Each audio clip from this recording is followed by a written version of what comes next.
Good Tuesday morning, everybody. Welcome to my Week 4 NFL recap. I'm Mason Sapesky, your host. Last week, as you know, the episode was 51 minutes long. I'm going to try to go much quicker than that today. I'm going to try to move quick because today's a busy day. And so, yeah, let's get right into it then. First off, we're going to start off with the Lions beating the Packers 34-20. This was definitely interesting for sure. And we learned a lot from this game. Obviously, going into this game, this was for control of the NFC North. I know it's still awfully early, but this is still very important because if either one of these teams, the winner of this game, they now have the opportunity to just go for the rest of their schedule and not look to hold the lead, but build the lead at this point. And that's what Detroit is going to try to do here with their upcoming schedule. They have Carolina at home, then they go down to Tampa Bay, which will be a tough game, but I think they'll be able to win that. Then they go to Baltimore to take on the Ravens, which is another tough game. I don't know about that one. And then the Raiders at home to close out the month. So they have a rather easy schedule compared to the rest of the league. So, yeah, Detroit has a big opportunity here to build off their schedule, especially going into trade deadline season, which actually is coming up 4 weeks from today. So keep an eye out for that for sure. As for the Packers, we all knew they were in a little bit of a rebuilding year. They're doing just what most people expected them to do, beat teams like the Saints and the Bears, but they just can't beat teams like the Lions yet, so they're a little bit behind. They'll be okay this year. They might go to the playoffs, they might not, who knows, we'll see, but it's definitely going to be an interesting season in Green Bay, to say the least. As for Detroit, now the mission turns to whether or not they can contend with San Fran and Philly amongst the NFC elites. We obviously recapped the Steelers game, unfortunately, on my Steelers Game Day postgame show, so we're going to go now overseas to London. Falcons at the Jaguars. Jaguars won this game 23-7. Jacksonville just had 2 rough weeks. Those 2 home games, they were tough 2 home games because, sorry I have to burp. As you all know, Jacksonville typically loses to Houston at home always. I don't know why. It's just like some little curse, just like Detroit always loses to Seattle at home, or even in general. And Cleveland always beats Cincinnati in Cleveland, so those are just little curses to keep an eye out for when you're predicting, like I do. So interesting times there for sure. But anyway, though, Jacksonville, I knew they would bounce back this week. They would likely get the win. They look good this week on offense and defense, give them credit. As for Atlanta, this is just what I expected. You got 2 easy opponents at home to open up the year, typically beatable. Then you go on the road, play 2 tough ones. We'll see what Atlanta's made of this week when they play an upstart Houston Texans team. Bills annihilate the Dolphins 48-20. This was definitely interesting for sure. Provided a lot of key takeaways. Obviously, Buffalo now is the best team in the division. Buffalo has been the best team in this division all along. They should be 4-0. That loss to the Jets was a fluke, was what it was. So, and they played motivated because of the injury to Rodgers. So I give the Jets credit for that. But the Bills are really good. So keep an eye out for them for sure. They're amongst the elite teams in this league still. And this could be the year in Buffalo. They did a big thing by defeating the Dolphins on Sunday. So I wouldn't sleep on Buffalo to win that conference. As for Miami, they need to regroup and just cool it down a bit and come together, regroup. They should have a winnable game next week. I'm very tired if you couldn't tell. At home, the Giants come to town, so definitely a winnable game. So we'll see what the Dolphins are made of next week. But this means a lot for Buffalo for sure to get a big win like this. So, yeah. Next up, this was an interesting game for sure. Broncos beating the Bears 31-28.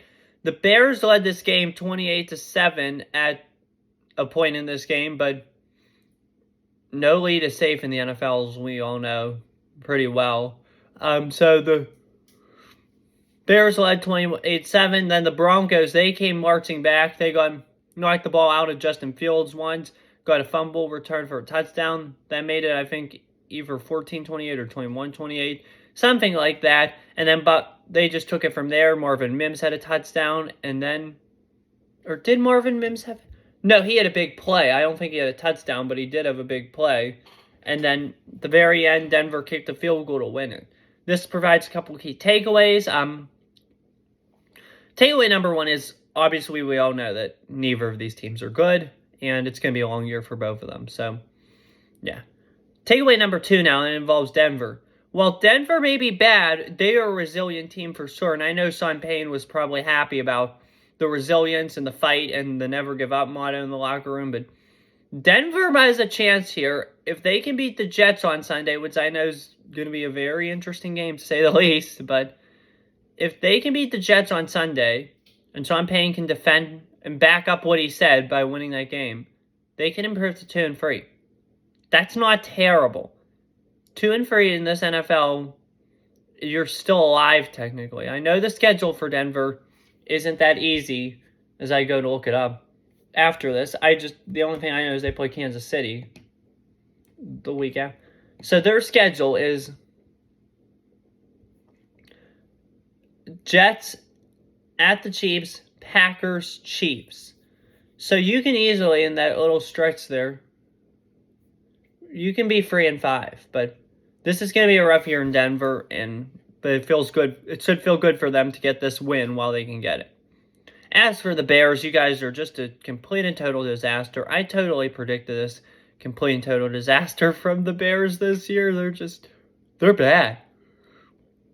They are really bad this year, the Chicago Bears. So no matter what they've done, they just can't protect Justin Fields. And as a result, I mean, the coaching is horrible in Chicago. So Matt Eberflus is 100% on the hot seat, I believe. Ravens defeated the Browns 28-3 in another crushing blow for the Steelers. Right now, the Ravens hold sole possession of the AFC North as they prepare to come into Pittsburgh on Sunday afternoon to take on our Pittsburgh Steelers. That's going to be such an interesting game, that Ravens-Steelers one. So definitely keep an eye out for what's going to happen there. Absolutely. And as for the Browns, this is not because your team stinks or is bad or anything. This is mostly because Deshaun did not play. Not saying Durain is bad. He's actually good. He had a good preseason and all that, but he simply can't match Lamar Jackson. At least not yet. Maybe someday, but not now. But this team is good. This Baltimore team is really good, so keep an eye out for them for sure. As for another AFC North team, the Bengals are 1-3. Wow! They lost to the Titans 27-3. What's going on in Cincinnati? I'll tell you what's going on in Cincinnati. It's the fact that QB is still not 100% healthy yet, unfortunately, for Bengals fans. And even Jamar Chase, hang on, I want to read. Jamar Chase said it. If Joe Burrow is not 100% healthy, I don't want him out there because Joe Burrow is not himself when he is not 100% healthy. Jamar, you are 100% right. This is proving it. The Bengals are not good this year. They don't have a very good quarterback. Well, they do have a very good quarterback. They just don't have a very good quarterback this year because their very good quarterback is hurt. So that's what I meant. I'm sorry. I take that back. A little bit of clarification there and a little bit of bad moment. For sure. But as for the Titans, they're 2-2. Still a long way to go for them, but they can maybe be 6-11, 7-10, 8-9 this year, but I don't expect them to do anything special. This was just one good game. So yeah. In overtime, the Rams beat the Indianapolis Colts 29-23. Puka Nacua, I was so wrong about him as well. Just like Stroud, I was so wrong about both of them. And I'm sorry about that, Puka, but you're doing great, kid. I mean, I'm so happy to see how great he's doing, and I'm glad to see the Rams are competing somewhat. Well, I have my Chargers jersey on, but we'll get to them later. But glad to see the Rams are competing, because everyone said this is a rebuild, this is a rebuild, this is a rebuild. Wrote them off. I picked the Rams to be 8-9 this year, and I said this team could be a sleeper team. And they're proving it. As for another potential sleeper team in the Indianapolis Colts, they played another OT game. They played a good opponent well, and so they're doing okay.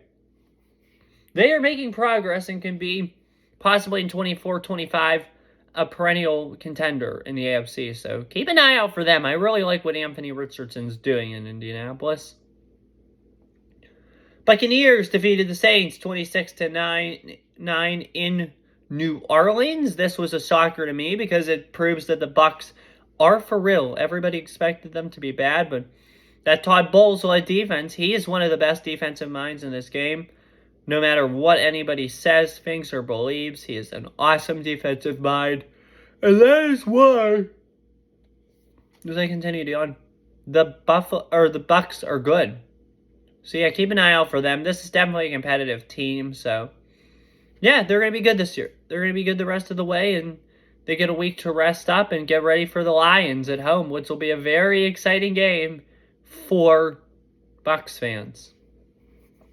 As for the Saints, their rough start, or the defense is looking okay. It's just that offense is very weak right now. They need help on that side of the ball big time. Possible changes could be coming there this offseason, so keep an eye on that. But they have a big matchup. They have a big matchup this coming week at New England, so that'll be interesting. But Bucs 26, Saints 9. This was another close one. Eagles defeated the Commanders 34-31. Credit to the Commanders. They always play Philadelphia well. I don't know how they do it, but they're a very well-built football team. They always play Philly well, and they could go up there against the NFC elites. Eric Bieniemy is the real deal. This man deserves a head coaching job. This man has always deserved a head coaching job, so it's about time he gets it. So, Bieniemy, you're number one on my list. So, keep an eye out for this man, that's for sure. The Commanders are playing better than expected. They should beat the Bears this week at home, so that'll be good for them. And as for the Eagles, you guys haven't looked pretty this year, but you guys are finding ways to get it done, and that's all that matters in this NFL. 4-0, looking good, sitting right up there with San Francisco, so interesting times in Philadelphia. But you're doing good. 4-0 is awesome. Vikings defeating the Panthers 21-13 in another battle of winless teams. Vikings they're not very good right now, but they're going to finish strong. I just know this team, obviously, one-score kings. Kevin O'Connell and Kirk Cousins, they always find a way to come back in the end, so don't count out this Vikings team later in the year because they could possibly make a second-half run. That's right, you heard it right here, right now. That's my little takeaway from the week. Don't count out and that's why I want your takeaway from the week to be, don't count out this Vikings team because they can make a second-half run. Mark my words. So definitely keep an eye out on them, that's for sure. Jefferson's doing good. Now that they have Akers in there and Alexander Madison, that's a good thing for the Vikings. And Kirk Cousins has weapons, obviously, in Jefferson, Addison, Osborne, Naylor, possibly. So keep an eye out for this Vikings team. This team's just too good to lose. Or too good to lose like a lot of games. So yeah, they're better than the record indicates. They just get too caught up in one-score games, just like this team. So yeah. Sorry to burp again. As for the Carolina Panthers, oh my gosh, you guys are bad. We all knew this rebuilding project would probably take some time, but you guys put together this all-star coaching staff, which is truly great. You guys got a young rookie quarterback. You traded up to get the number one pick in the draft. You traded away your pick this year and your number one pick next year. So that's looking more and more like a win for the Bears, unfortunately. And they're just as bad as you guys. So, and then you sign all these big names. You've signed Thielen, Shark, Sanders. And you're sitting pretty at 0-4. How does that feel, Carolina? Disappointing. Very disappointing. Maybe they should have stuck to Steve Wilkes after all, after seeing the job he's done in San Francisco with that defense. We'll get to them in a couple minutes. We're actually not that far away from them, to be honest, because we're already, believe it or not, we're already at 4 o'clock games. So I'm making good time with this video, which is awesome. last week was just an interesting week between Taylor Swift, all the blowouts, and all that. So last week was so interesting, and that's why that video was so long. But this one, obviously, if you could see the time, I have 15:13 right now, so it's going much quicker, and that's a good thing. Now it's time for this team to discuss this team a little bit. The Chargers defeated the Raiders 24-17 in SoFi in LA. The Chargers are back even now at 2-2. That's huge for them. This team could easily be sitting right now 4-0. They barely lost to the Titans, and they barely lost to the Dolphins. If they would have scored 5 more points in each game, they would easily be sitting at 4-0. Don't count this team out yet. They're going into their bye week. They come out of the bye week, and I think the schedule's actually, let me type it in. I don't know these schedules off by heart, unfortunately. Oh my gosh. But these schedule's pretty favorable for them, but they start tough after the bye, though. They start tough after the bye with Dallas at home on Monday, October 16th, but they will have 15 days rest to prepare for that game. So, yeah, I don't know about that one. The Chiefs then the next week, that's rough, so that's probably 2-4. Bears then at home on Sunday night, which will probably get flexed out because the Bears are horrible. So the Bears on Sunday night, that should be a win. And then at the Jets on Monday night. So you could easily be going into that Detroit game November the 12th, sitting pretty at 4-4, which would be a huge plus if you ask me about this this Chargers team. So they're going to be competitive this year, and don't pay attention to what anybody else says. As for the Raiders, they're just really bad. I think a lot of this is on coaching. I think Josh McDaniels is done in Las Vegas after this year, and I think this team needs a new voice. I think Mark Davis and co. made a mistake, or Mark Davis, and company made a mistake not hiring Rich Biasca. He did great as the head coach.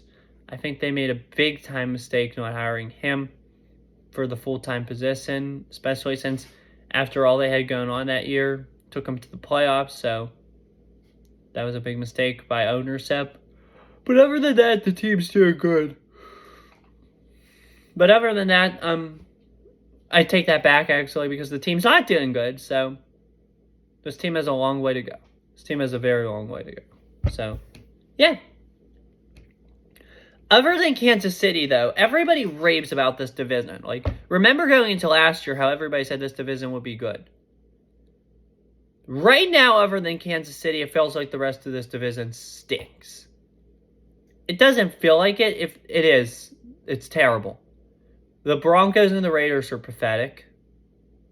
The Chargers, they can be competitive, but I don't know.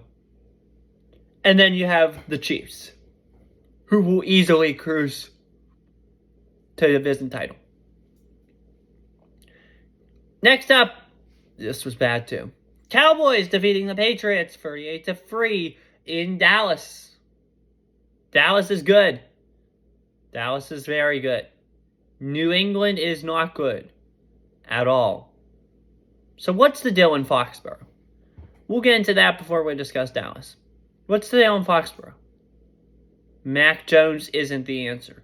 This whole offense needs to work, and that partly relies on the coaching and the draft strategy. You know why Belichick knew wide receiver was a need. He didn't pick a receiver till the third day of the draft. How do you expect day 3 wide receivers to come in and make an impact? You don't. You shouldn't. I mean, look at Calvin Austin in Pittsburgh. He's much better than Demario Douglas. He's much better than Kayshon Boutte. He's done good, but he hasn't done a whole lot for the Steelers. What's Parker Washington, the kid from Penn State? What's he doing in Jacksonville? I haven't heard his name at all this year. He was a third-round pick. Point being, and I'm not trying to diss on Parker Washington. I would have picked him if I was with Pittsburgh. But point being, typically third-round receivers don't do a heck of a lot in the pros.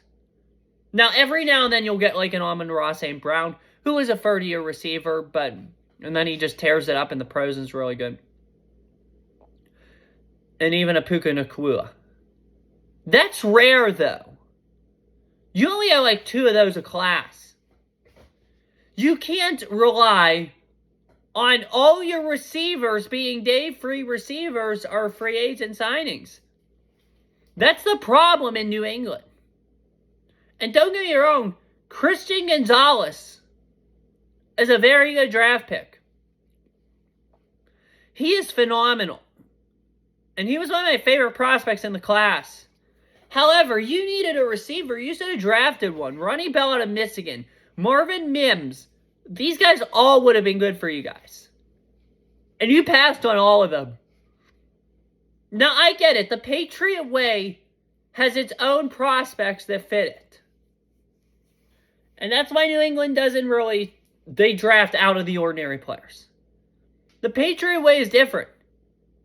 And it's different in a good way. The Patriot way won 6 Super Bowls. Very impressive. Now, don't get me wrong, Tom Brady accounts for most of those 6 Super Bowls, or the vast majority, but Belichick does too. But point being is, they need to improve that offense. They need to draft a quarterback because it's obvious Mac Jones is not the answer. They need to do something there, whether it be my quarterback cycle, which is looking less and less likely by the day. Possibly, best case scenario for the Patriots is the Bears draft number 1 overall. They trade Justin Fields to the 49ers. And San Francisco trades Brock Purdy to New England. That would be the best case scenario if they could get Brock Purdy. Oh, wait, they passed on Brock Purdy for Bailey Zappi. Come on. This team is in shambles right now. There's no excuses for this. You saw the Belichick image on the sideline, but this team needs to change in its philosophy. Its philosophy is outdated, and it's starting to show big time. As for Dallas, they're just very good. That defense is phenomenal, and that Arizona win last week. Don't get me wrong, I give a lot of credit to Monty Awesome for Jonathan Gannon. They did a job well done last week in that win, but that was just a major upset. So Dallas keeps its head high, and they're doing real good. So now we're down to 2 undefeated teams in the league. The Eagles, which we had mentioned earlier, and the one other one we're going to mention now, and this is my Super Bowl favorite, the San Francisco 49ers. They defeated the Cardinals 45-16 in San Fran this weekend. Look, San Francisco is just very good. Oh, I'm so tired. Got an okay sleep last night, but anyway, San Francisco is just, they're very good at football.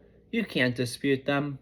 Purdy, McCaffrey, Ayuk, Samuel, Kittle, and then the other side of the ball was just as talented, if not more talented. So this San Francisco team is really good. They're going to be a perennial contender in the NFC for years to come. As for Arizona, they played well early, and they do have some prospects that can make potential, but it's going to be a long year in Arizona, obviously. But they have shown signs of being good, but they're nowhere near the level of San Francisco. And I don't think anyone in this NFL is near the level of San Francisco. This one was the most talked about, most interesting game of the week. Obviously, it's the Chiefs and the Jets. I didn't even watch this game because I found it to be boring. But I actually didn't watch any football this Sunday. I just followed it. I was at the Power game. That video will be up soon. I was going to try to get that up. Maybe I hoped to get it up Sunday night, but I was unable to do that. But later in the week, I'll try to definitely get that one up. That's for sure. So yeah, for sure the Chiefs are on a... But anyway, though, back to the football. The Chiefs are on a roll. They're now 3-1, but there's definitely... I was just reading something. There's definitely signs of concern with the Kansas City Chiefs following this barely a win over Zach Wilson. That needs talked about. You guys barely beat Zach Wilson. For sure. Look, Kansas City is a good team. But this is not the same team we saw last year. This team has declined somewhat. They're still a perennial contender. They're still very good. They're still the favorites in the AFC somewhat. However, this team is not the same team it was last year, it feels like. So it'll be interesting to see what happens with the Chiefs the rest of the way. They're going to win in Minnesota next week. We all know that. But it will be a one-score game because you know Minnesota makes every game a one-score game. So yeah, that's definitely going to be crazy, fun to watch, to say the least. But yeah, I mean, just keep an eye out on that. That's for sure. As though for the Jets, now, moving forward, I don't know where you guys go. I mean, you guys did good. You guys should win this. You guys might win this week. I'm trying not to spoil too many of my predictions for the week, but you guys might win in Denver. But yeah, I mean, Zach Wilson's not your answer, obviously. That's why you traded for Aaron Rodgers. So hopefully Aaron Rodgers coming back to the facility and just being there with the team. Obviously, he's not playing. I did read something that said he might play at some point later this year, but I don't know. So we'll see about that. But anyway, though, if Zach Wilson has him there mentoring him, just helping him and leading him, that might help him a little bit, and we'll see. But it's obvious Zach Wilson is not the answer in New York, and I said that from the onset. So yeah, obvious that.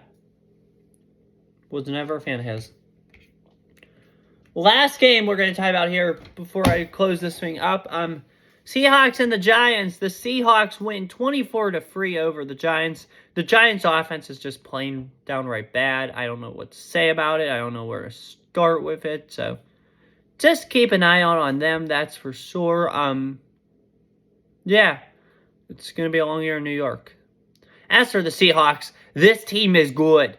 Devin Witherspoon is good. I was always a big fan of his for the draft process and stuff. Now everybody sees why. This man is explosive. This man is energetic. This man is tough. He is the real deal in Seattle. So this defense is back. Keep an eye out for them. They're probably not going to get San Francisco, at least not this year, but they're going to be competitive. So it's going to be a long year ahead if anybody downcasts these Seahawks. So good team, good players, and things are on the up in Seattle, that's for sure. Give credit to Pete Carroll, John Snyder. They're doing great things. So anyway, that's all I have for you guys today. It was obviously a much quicker video, thank goodness, than last week's video. So yeah, that's a good thing. Anyway, that's all I have for you guys today.